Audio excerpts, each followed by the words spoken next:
Olá, meus irmãos e irmãs, sejam bem-vindos ao canal Vinícius Siqueira. E se você ainda não é inscrito aqui no canal, se inscreva aqui no canal e não esqueça de ativar o sininho das notificações. Todos os dias são postados vídeos abençoados aqui no canal, para te abençoar. Vamos a mais uma palavra do Senhor. O jejum é uma abstenção voluntária e deliberada de alimentos, com o objetivo de se dedicar à oração. De um modo geral, no jejum, nos abstemos apenas dos alimentos sólidos, mas em algumas ocasiões nos abstemos de água também, por curto período de tempo. No Sermão do Monte, Jesus ensinou aos seus discípulos como o jejum deve ser observado. E nesse ensinamento, ele inclui também instruções sobre a finalidade do jejum. Nunca deveria ser feito para impressionar aos outros. Tudo indica que ele acreditava que os discípulos iriam jejuar, pois disse: quando jejuardes, e não se jejuardes. Ele próprio nos deu o exemplo. Jesus, cheio do Espírito Santo, voltou do Jordão e foi guiado pelo mesmo Espírito no deserto durante 40 dias, sendo tentado pelo diabo. Nada comeu naqueles dias, ao fim dos quais teve fome. Lucas 4, 1 e 2. Após esse jejum, Lucas registra que Jesus, no poder do Espírito, regressou para a Galiléia. Pelos versículos que eu acabei de citar, podemos deduzir que o fato de uma pessoa ter recebido a plenitude do Espírito Santo não quer dizer que necessariamente ela andará no poder do Espírito. Acredito que o meio pelo qual se obtém poder, principalmente poder em oração, é jejuar e orar. O ministério de Paulo também começou com jejum e oração. Ele testificou para a igreja de Corinto, que comprovava seu ministério por sua disciplina espiritual, nas vigílias, nos jejuns. 2 Coríntios 6, 5. Mas o apóstolo estava acostumado a jejuar e orar. Vigílias significa noites de oração. A igreja primitiva jejuava e orava em cultos públicos com o objetivo de saber a vontade de Deus. Lemos em Atos 13 como o Espírito Santo pôde dar orientações claras à igreja. Havia na igreja de Antioquia profetas e mestres: Barnabé, Simeão, por nome de Níger, Lúcio de Cirene, Manaém, Colasso de Herodes, o tetrarca, e Saulo. E servindo eles ao Senhor e jejuando, disse o Espírito Santo: separai-me agora, Barnabé e Saulo, para a obra a que os tenho chamado. Então, jejuando e orando, os despediram, e aqueles dois apóstolos, Barnabé e Paulo, fundaram novas igrejas, ensinaram aos crentes a mesma prática de jejuar e orar, que haviam aprendido em Antioquia. E tendo anunciado o evangelho naquela cidade e feito muitos discípulos, voltaram para Listra, e Icônio, e Antioquia, fortalecendo a alma dos discípulos, exortando-os a permanecer firmes na fé, e mostrando que através de muitas tribulações nos importa entrar no reino de Deus, e promovendo-lhes em cada igreja a eleição de presbíteros, depois de orar com jejuns, os encomendaram ao Senhor em quem haviam crido. Atos 14, 21 ao 23. Este verso mostra que o jejum e a oração eram elementos vitais para a obtenção de orientação do Espírito Santo, antes de se ordenarem os líderes da igreja. O jejum associado à oração predispunha a igreja primitiva para ter clareza de mente e espírito, a fim de estabelecer seus fundamentos. Mas jejum e oração não apenas favorecem a clareza de mente e espírito, trazendo até nós a voz do Espírito Santo e sua orientação. Eles são importantes também para obtermos vitórias nos campos espiritual e material. Nós vamos ver um exemplo disso no Antigo Testamento. Josafá, rei de Judá, recebeu a informação de que havia um exército inimigo que se agrupava para atacar seu país. Era um exército composto de homens de Moabe e Amon, que se aproximava das fronteiras de Judá. Nós que moramos na Coreia do Sul, sabemos o que é ver um exército entrincheirado junto à nossa fronteira.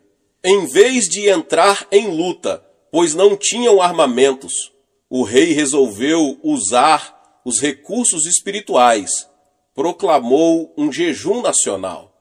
E todo o povo se reuniu, homens e mulheres, meninos e meninas, e jejuaram e buscaram ao Senhor, pedindo sua intervenção. E o resultado disso foi que Deus conquistou uma gloriosa vitória. O Senhor orientou o rei, mostrando-lhe como deveria lutar contra o inimigo. Tenho certeza de que nunca houve uma batalha como aquela. Josafá designou alguns homens para louvarem o Senhor diante do exército. Quando o inimigo viu aquilo, houve uma grande confusão em seu acampamento. Os homens puseram-se a lutar uns contra os outros.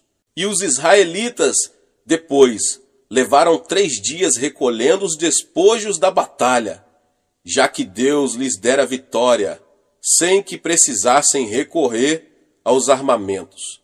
Isso está em 2 Crônicas 20. Quando começamos a jejuar, temos que assumir a atitude mental correta. Não podemos ver o jejum como uma autopunição, apesar de que, a princípio, nosso corpo possa reclamar. O jejum deve ser encarado como uma maravilhosa oportunidade de nos aproximarmos mais de nosso Senhor e mantermos íntima comunhão com Ele, sem a preocupação de nos alimentarmos. Devemos ver o jejum também como um meio pelo qual nossa oração se torna mais objetiva. Isso fará com que Deus nos ouça e nos abençoe. Quando encaramos o jejum dessa maneira, ele se torna mais fácil. Geralmente, oriento os crentes a começarem com um jejum de 3 dias. Depois que se acostumam a um jejum de 3 dias, eles são capazes de jejuar por um período de 7 dias. Daí, passam para jejuns de 10 dias. Alguns já chegaram a jejuar 40 dias, mas não incentivamos isso com frequência. Através do jejum e oração, o crente se torna mais sensível espiritualmente em relação a Deus e passa a ter mais poder para combater as forças de Satanás. Como é que isso funciona? O desejo pelo alimento é um fator básico em todas as criaturas vivas. É uma das maiores forças motivadoras que atuam em nosso corpo, mesmo antes de nascermos. As criancinhas já nascem com um instinto natural de buscarem o seio materno. Se pudermos associar esse intenso desejo natural a um anseio espiritual de mantermos comunhão com nossa fonte espiritual, o resultado é uma intensidade maior. Esse é o objetivo da oração e jejum. Somando nosso desejo espiritual ao natural, podemos fazer com que a preeminência de nossa oração chegue ao trono de Deus com tanta intensidade que Ele nos ouvirá e atenderá. O anseio espiritual é um fator básico da oração.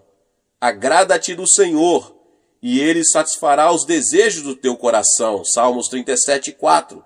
Por isso vos digo que tudo quanto em oração pedirdes, crede que recebestes, e será assim convosco. Marcos 11:24. Portanto, quanto mais forte for nosso anseio em relação a um pedido, mais eficiente será a nossa oração. Na minha experiência pessoal, não percebo nenhuma mudança significativa no organismo no primeiro dia de jejum. No segundo, porém, a fome aumenta bastante. No terceiro e quarto dias, o organismo já começa a exigir alimento. E aí começamos a sentir todos os efeitos físicos da abstinência. Após o quinto e o sexto dia, o organismo já se ajusta à nova circunstância e nos sentimos melhor. O que acontece é que o corpo passa a queimar as reservas de gordura que possui. Após o sétimo dia, a fome desaparece, embora o corpo já esteja bem mais fraco. Contudo, obtemos uma clareza de mente e uma liberdade em oração bastante incomum. Quando jejuamos, Deus vê nossa sinceridade em nos humilharmos voluntariamente e atende a ela. Na medida em que um indivíduo, cidade ou nação deliberadamente se humilham e afligem a alma, Deus libera sua misericórdia e graça. Como vemos em muitos exemplos do Antigo Testamento, Deus lutou pelo povo e Israel, sempre que este se humilhou diante dele. Satanás está sempre querendo nos atingir. Quando sucumbimos frente aos nossos desejos carnais, ele não pode vencer a barreira de proteção que é o sangue de Cristo, mas podemos dar-lhe acesso à nossa pessoa quando pecamos. Paulo diz que Satanás é o príncipe da potestade do ar, ou da atmosfera que circunda a terra. E na epístola de Judas lemos o seguinte: ora, estes da mesma sorte, quais sonhadores alucinados, não só contaminam a carne, como também rejeitam governo e difamam autoridades superiores. Contudo, o arcanjo Miguel, quando contendia com o diabo e disputava a respeito do corpo de Moisés, não se atreveu a proferir juízo infamatório contra ele. Pelo contrário, disse: o Senhor te repreenda. Estes, porém, quanto a tudo o que não entendem, difamam, e quanto a tudo o que compreendem por instinto natural, como brutos sem razão, até nessas coisas se corrompem. Judas capítulo 1, 8 ao 10. Os versos que eu acabei de citar revelam um fato muito significativo sobre nosso adversário, o diabo. Satanás é um príncipe com um poder considerável. E Judas diz também que ele não pode ser tratado levianamente, como alguns crentes costumam fazer. Embora seu poder sobre a propriedade divina tenha sido destruído, ele ainda é um oponente muito perigoso. Jesus afirmou o seguinte: porque aí vem o príncipe do mundo, e ele nada tem em mim. Em outras palavras, Satanás não encontrava em Jesus nenhum ponto de apoio a partir do qual pudesse lançar um ataque contra ele. Nós também devemos viver de tal forma que o príncipe deste mundo não ache em nós terreno favorável que acolha seus ataques. Antes da Segunda Grande Guerra, a Alemanha criou uma rede de agentes leais em diversos países. Hitler sabia que precisaria de aliados leais se quisesse obter sucesso no seu projeto de conquistar o mundo. E ele denominou esse grupo de homens e mulheres a Quinta Coluna. Precisamos cuidar para que não haja em nós nenhuma quinta coluna que se alie a Satanás. E como conseguimos isso? Pela oração e jejum. Pela oração e jejum, podemos concentrar o poder da oração, dirigindo-o contra nossas concupiscências, a cobiça da carne, a cobiça dos olhos e a soberba da vida. Assim poderemos ter uma vida santa e pura diante de Deus. Pela oração e jejum, podemos ver destruída essa cabeça de ponta de Satanás, a que me referi com a quinta coluna. Então, quando vier o príncipe deste mundo, não achará lugar em nós. O resultado prático do jejum e oração será a manifestação em nossa vida de uma religião verdadeira e sem mácula. Porventura, não é este o jejum que escolhi? Que soltes as ligaduras da impiedade, desfaça as ataduras da servidão, deixes livres os oprimidos e despedaces todo o jugo? Porventura, não é também que repartas o teu pão com o faminto e recolhas em casa os pobres desabrigados, e se vires o nu, o cubras, e não te escondas do teu semelhante? Isaías 58, 6 e 7. O jejum pode romper as ligaduras da impiedade, libertar os oprimidos e produzir completa e total libertação. Temos aí a ordem de despedaçar todo jugo. Quando vemos outros sob pesado jugo, ou nós mesmos nos sentimos subjugados, podemos desfazer o jugo com jejuns e orações, quer sejam problemas de saúde, de relacionamento na família ou nos negócios, eles podem ser removidos. Como eu já ensinei, já preguei, o Monte da Oração é um local dedicado ao jejum e à oração. Não tem por objetivo sanar os problemas apenas dos que ali se encontram. Ali intercedemos também por milhares de pessoas que escrevem para nossos escritórios em Nova York. Depois que os pedidos de oração que nos chegam diariamente saem da minha mesa e são apresentados para oração em nossa igreja, são enviados ao Monte da Oração.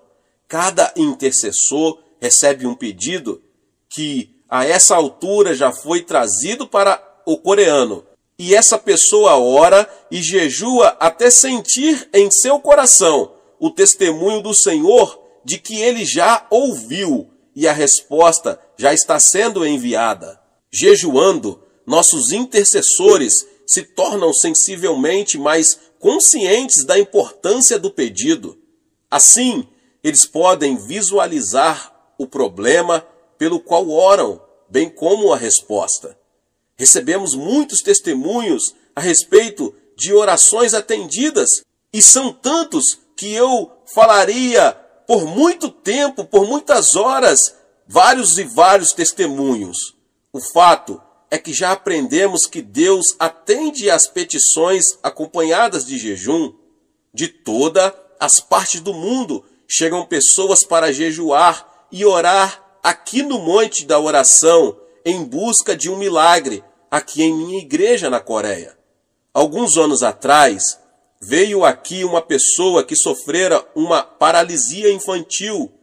Ela ouvira falar dos milagres que ali ocorreram e tomou a firme determinação de vir, sem se preocupar com as dificuldades físicas que a viagem traria para ela. Após uma viagem de 5 dias de navio, ela chegou ao porto e ali foi recebida por um dos membros de nossa igreja, que a ajudou a pegar o trem.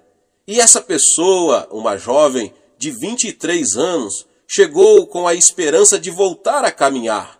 Sob o ponto de vista das circunstâncias naturais, isso era impossível, meus irmãos e irmãs.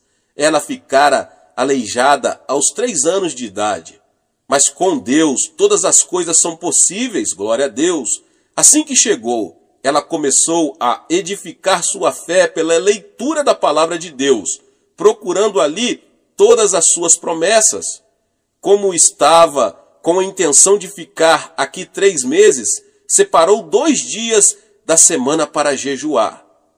Durante o tempo que passou aqui, ficou muito impressionada com os testemunhos e cada vez que ouvia alguém dando testemunhos do poder miraculoso de Deus, sua fé aumentava.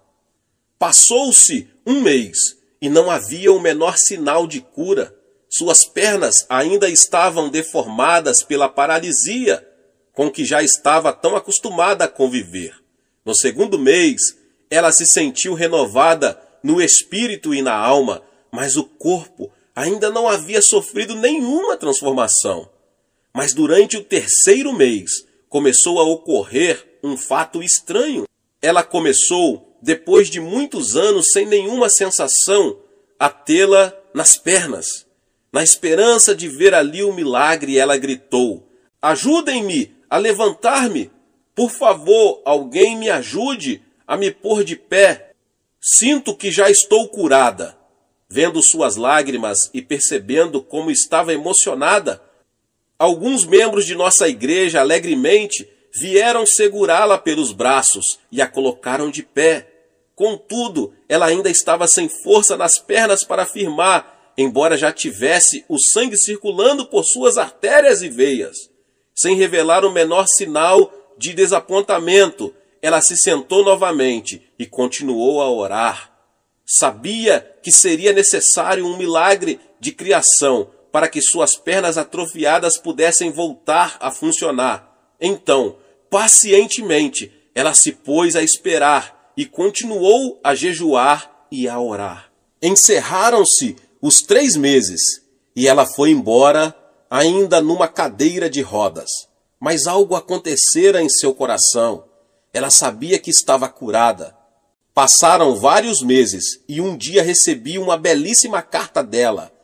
Dr. Cho, escreveu ela, agora já posso caminhar. Ainda estou mancando um pouquinho, mas consigo andar.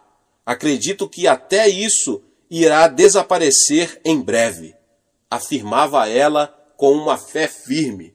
Esse é apenas um dos muitos milagres que aconteceram no Monte da Oração. Mas isso quer dizer que todas as pessoas que orarem e jejuarem no Monte da Oração ficarão curadas? Evidentemente, a cura não é tão simples assim. Algumas pessoas são curadas imediatamente, enquanto outras levam algum tempo para isso. Mas já descobri que quando uma pessoa tem grande dificuldade para ser curada, muitas vezes está abrigando rancor no coração. Porque se perdoardes aos homens as suas ofensas, também vosso Pai Celeste vos perdoará. Se, porém, não perdoardes aos homens as suas ofensas, tampouco vosso Pai vos perdoará as vossas ofensas. Mateus 6, 14 e 15. Muitas pessoas têm sido prejudicadas por familiares, sócios ou amigos e buscam justiça, como acreditam que a justiça deve ser buscada. E se não for feita justiça dentro dessas circunstâncias, elas se tornam amarguradas e cheias de ódio. Muitos desses indivíduos podem ter sintomas físicos que podem ser diretamente relacionados com essa atitude de rancor. Eles criam uma raiz de amargura que produz toxinas que passam ao seu organismo e assim começam a sofrer distúrbios mentais e físicos. Disse-me certa vez uma senhora a quem mencionei o que acabo de explicar. Meu marido é o culpado.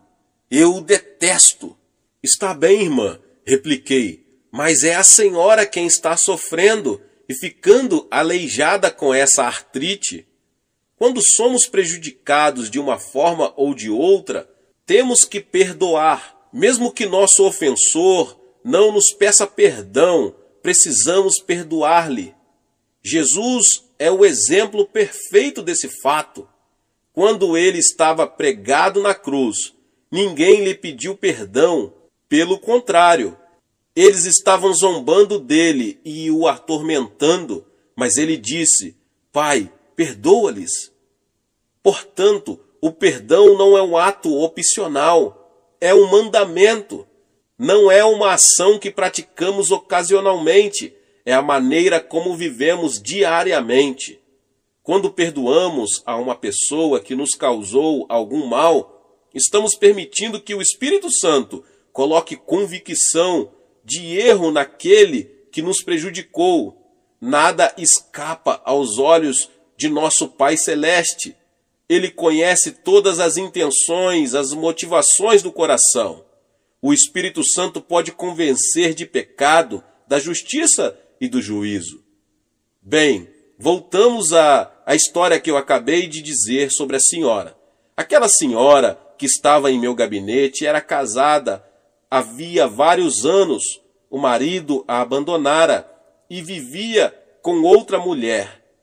E essa irmã estava passando por sérias dificuldades, pois tivera que assumir o sustento dos filhos. Agora estava ali querendo cura para a sua paralisia. O Espírito Santo orientou-me para que lhe perguntasse: a senhora já perdoou seu marido? Não, não posso. Eu o detesto, respondeu chorando, sem conseguir controlar as lágrimas. Mas a senhora tem de perdoar-lhe, continuei. Assim seu coração ficará livre dessa amargura que está impedindo que seja curada, e liberará o Espírito Santo para que opere na vida dele. Instantes depois, ela resolveu perdoar-lhe e voltar ao monte da oração para jejuar e orar. No domingo seguinte, após um de nossos cultos, ouvi alguém bater à minha porta. Convidei a pessoa para entrar e vi um homem de aparência muito séria, acompanhado de uma senhora. Pastor, disse ela, este é meu marido, por quem temos estado orando. A mulher mal conseguia conter as lágrimas ao virar-se para ele e dizer: conte ao pastor o que aconteceu. Pastor Cho, disse ele, será que Deus poderá perdoar-me? Sou um grande pecador. Em seguida, ele narrou o que se passara. Há uma semana comecei a ter uma profunda sensação de culpa quando estava em casa com outra mulher. Não conseguia suportar a pressão interior que sentia. De repente, comecei a pensar na minha esposa e filhos que abandonara, e não conseguindo me livrar do senso de culpa que sentia. Quando chegou o domingo, resolvi vir à igreja com a esperança de receber perdão e me sentir melhor. Ali, então, vi minha esposa sentada do outro lado do salão. Naquele momento, resolvi pedir perdão a ela e a Deus. Será que Deus poderá perdoar-me? Claro, Ele pode perdoar-lhe, respondi. Em seguida, orientei-o para fazer uma oração, e ele aceitou a Jesus como seu Senhor e Salvador. Que alegria maravilhosa ver aqueles dois novamente unidos em Cristo Jesus. Aquela mulher continuou a jejuar e a orar. E mais tarde pôde sair de sua cadeira de rodas completamente curada. Mas ela já fora curada interiormente por causa do perdão, antes mesmo de ser curada fisicamente pela cura divina. Não quero dizer com isso que todas as pessoas que estão aleijadas ou com algum empecilho estão sofrendo devido a problemas de rancor. Contudo, muitas poderiam ser curadas se apenas se dispusessem a aprender a perdoar. Se você que ouve essa palavra e tem dificuldade em perdoar alguém, não deixe que seu orgulho tome conta da situação e impeça que você obedeça a palavra de Deus. Tome logo a decisão de caminhar a segunda milha e abandone sua atitude de autoafirmação, perdoando aquela pessoa. Aí então, experimentará uma grande libertação e ficará livre das sensações de hostilidade para com o outro e se sentirá muito melhor. Deus resiste aos soberbos, mas concede graça aos humildes.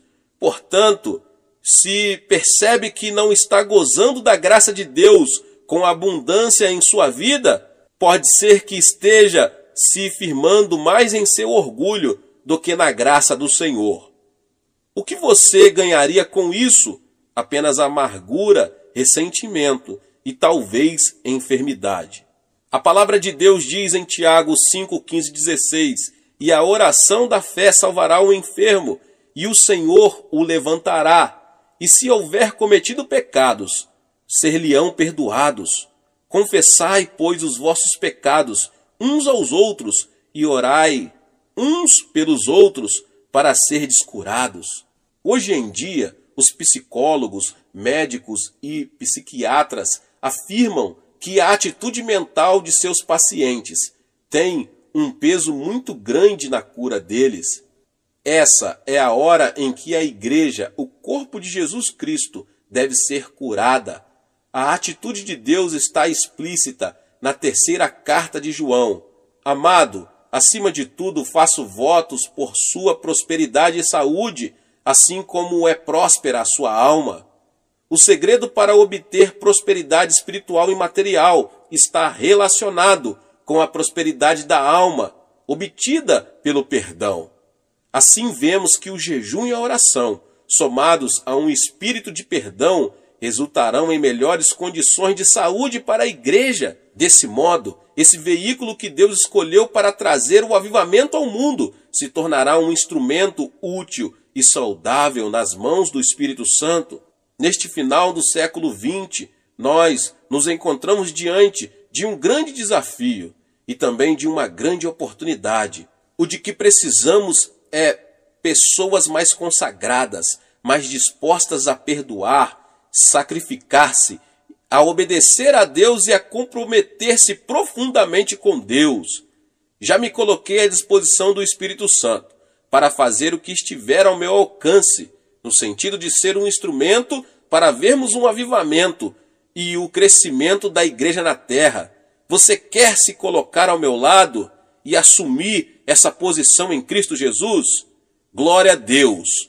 Aleluia! Você será tremendamente abençoado, e todos os que tiverem ao seu redor, sua cidade, sua igreja, sua família, serão também tremendamente abençoados pela sua decisão de buscar o Senhor. Aleluia! Deus abençoe sua vida, glória a Deus. Se você chegou aqui pela primeira vez e ainda não é inscrito no canal, se inscreva no canal, ative o sininho das notificações para você não perder todos os vídeos que são postados aqui no canal. Deixe também o seu like e não esqueça de compartilhar com mais pessoas esta palavra. Nos vemos nos próximos vídeos. Amém!